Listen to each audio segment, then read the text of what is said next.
সকলকে স্বাগতম জানাই সূচক ও লগারিদমের আজকের পর্বে। আজকে অনুশীলনী 4.1-এর 2 নং পর্ব। প্রথম পর্বে আমার ছিল সূত্র নিয়ে আলোচনা, আর আজকের পর্বে আমি 1 থেকে শুরু করেছি 3 পর্যন্ত আজকে অঙ্কের সমাধান দেব। তাহলে আমরা জানি, দেখো, আমরা সর্বপ্রথম এই সূত্রটা নিয়ে আলোচনা করি। যদি সূত্র নিয়ে তোমাদের একদম ক্লিয়ার হও তাহলে অঙ্কতে আর কোনো সমস্যা থাকবে না। দেখো, আমরা জানি দিকটি যদি এক হয় তাহলে আমাকে একটাই নিতে হয়, আর পাওয়ার যদি গুণ হয় তাহলে পাওয়ারে যোগ হয়। তাহলে আমি এই এম প্লাস এন লিখব, আর দিকটি এ আছে সেজন্য আমি একটা এ লিখেছি। এটা হচ্ছে আমার সূত্র। এবার আমরা অঙ্ক শুরু করব। সরি, দেখো এইখানে কিন্তু আমার দিকটি কিন্তু এক, তার মানে আমি কি করতে পারি, এইখানে এই 7 আছে, এইখানেও 7 আছে, সুতরাং 7 কিন্তু আমার একটাই। তাহলে আমি যেহেতু দিকটি বা বেস একই, সুতরাং আমি দিকটি বা বেস একটাই লিখব। এইখানে লিখলাম 7, তাহলে আমার এটাও 7, এটা হচ্ছে 7। আর দেশটা যেহেতু আমার ইনটু আছে, এখানে যেহেতু গুণ আছে, সুতরাং পাওয়ারে যোগ হবে। তাহলে এইখানে আমি কি লিখতে পারি, 3 প্লাস 3। আচ্ছা, তাহলে যদি আমি প্লাস পাই, আমার কিন্তু সূত্র অনুযায়ী প্লাস পাই, এই যে ইনটুটা থাকার কারণে, তাহলে প্লাসে মাইনাসে মাইনাস। এইখানে যেহেতু এই একটা মাইনাস আছে, তাহলে আমার এইখানে ইনটুর জন্য আরেকটা মাইনাস পাই, তাহলে মাইনাসে মাইনাস প্লাসে মাইনাসে মাইনাস। তাহলে আমি এইখানে কি লিখব, এই তাহলে নিচেও কিন্তু আমার দিকটি এক। তাহলে দিকটি বা বেস যদি এক হয় তাহলে এর উপরে কি আছে, কিছু না থাকা মানে কি আছে, 1 আছে। তাহলে আমি তাই দিলাম। আর পাওয়ার এইখানে কিন্তু একটা প্লাস আছে, তাহলে প্লাসে মাইনাসে মাইনাস। তাহলে এইখানে আমি কি লিখবো, 4 লিখবো, -4। এখানে যদি দেখো, এইখানে যদি আমার 7 থাকে, তাহলে এইখানে হচ্ছে 7, তাহলে 3 থেকে 3 গেলে কি থাকে, 0। আর এখানে হচ্ছে 3, দিকটি হচ্ছে 3, আর পাওয়ার থেকে 4 থেকে 1 বাদ দিলে কত, -3। এইখানে আমি আরেকটা সূত্র অ্যাপ্লাই করব। তাহলে দেখো, আমরা জানি এই সূত্রটা, আমরা জানি কোনো কিছুর পাওয়ার যদি 0 হয় তাহলে এর মান হয় 1। তাহলে আমরা এখানে কি লিখতে পারি, 1 লিখতে পারি। আর এই সূত্রটাও আমরা দেখব, দাঁড়াও 1 মিনিট।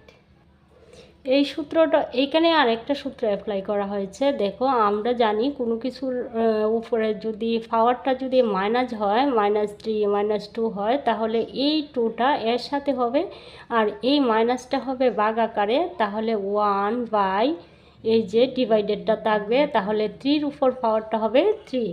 তাহলে আমি এই আকারে লিখতে পারি।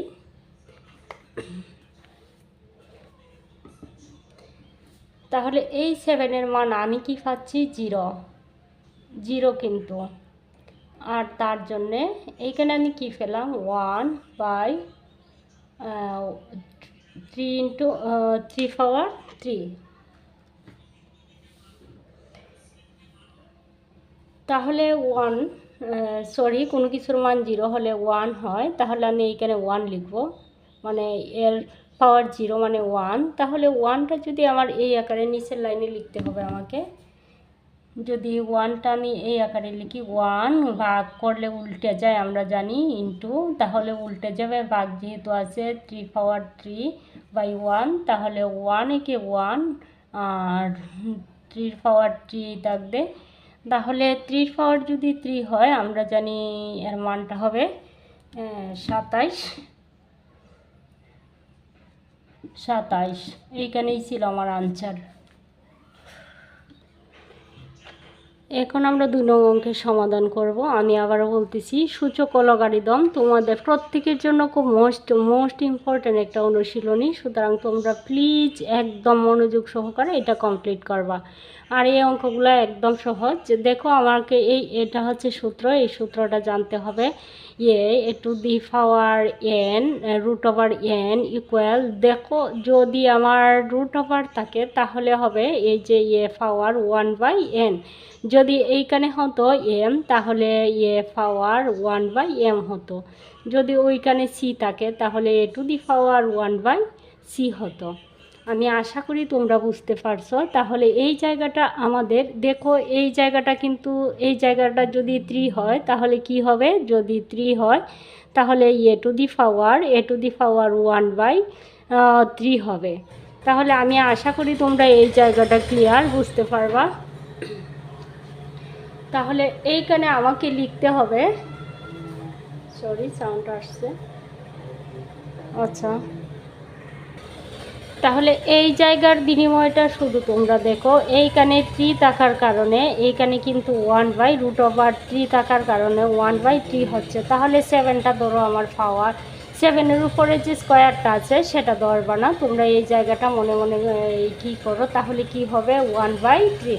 আর এইখানে যে স্কোয়ার আছে সেই স্কোয়ারটা আমি দিলাম। এইখানে এই যে পাওয়ারটা √3 আছে, তার মানে কি দিতে হবে? 1/3। এইখানে দিকটিতে আবারও আছে 7, তাহলে কি দিতে হবে? 1/3 √3 থাকার কারণে। এইখানে যেহেতু √7 আছে আমি লিখলাম √। আচ্ছা, √, শুধু যদি √, থাকে, আমি আশা করি সেই সূত্রটাও আমি তোমাদের দিছি। যদি শুধু √, থাকে তাহলে সেটা হবে হাফ।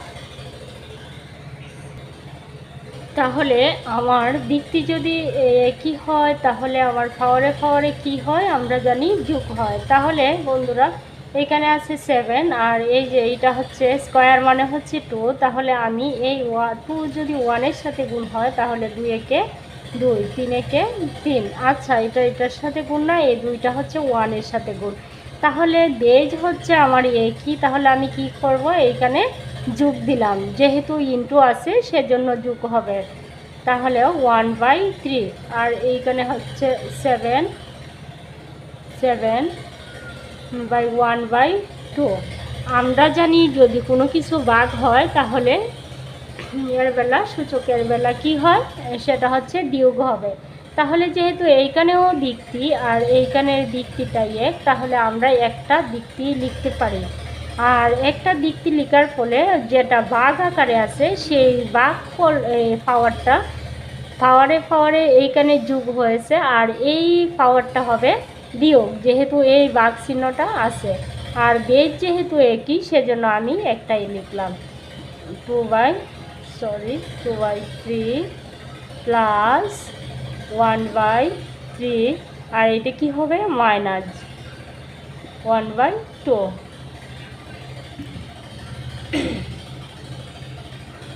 এবার হচ্ছে আমার বেসটা হচ্ছে আমার 7। এইখানে লসাগু কত? লসাগু হচ্ছে 6। তাহলে 3 দ্বারা যদি আমি 6কে ভাগ করি, 2 3-এ 6 আর 2 2-এ 4। 3 দ্বারা যদি আবার আমি 6কে ভাগ করি তাহলে 2 3-এ 6, 2 1-এ 2। আবার যদি 2 দ্বারা 6কে ভাগ করি তাহলে 2 3-এ 6 -3। এইখানে বেজ হচ্ছে আমার 7। তাহলে এখানে এটা হচ্ছে প্লাসের, 4টা হচ্ছে প্লাসের, 2টা হচ্ছে প্লাসের। তাহলে আমি 5 + 6 -3। তারপরে যদি আমার 7 6 থেকে 3 বাদ দেও তাহলে থাকছে কত? 3। আর এইখানে হচ্ছে 6। তাহলে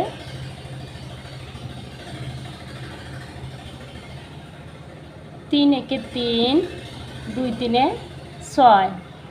তাহলে হচ্ছে আমি পাচ্ছি 7/হাফ। তাহলে হাফটাকে আমরা জানি, হাফ যদি √, হয় তাহলে √টা হাফ হতে পারে। তাহলে এইখানে 7 √7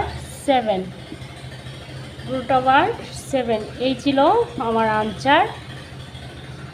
বন্ধুরা, অতিরিক্ত নয়েজের জন্য ভিডিওগুলো ক্লিয়ার হবে না, সেজন্য আজকে এখানেই সমাপ্ত দিচ্ছি। আগামী পর্বে ইনশাল্লাহ অনেকগুলো অঙ্ক নিয়ে আসার চেষ্টা করবো। আল্লাহ হাফেজ।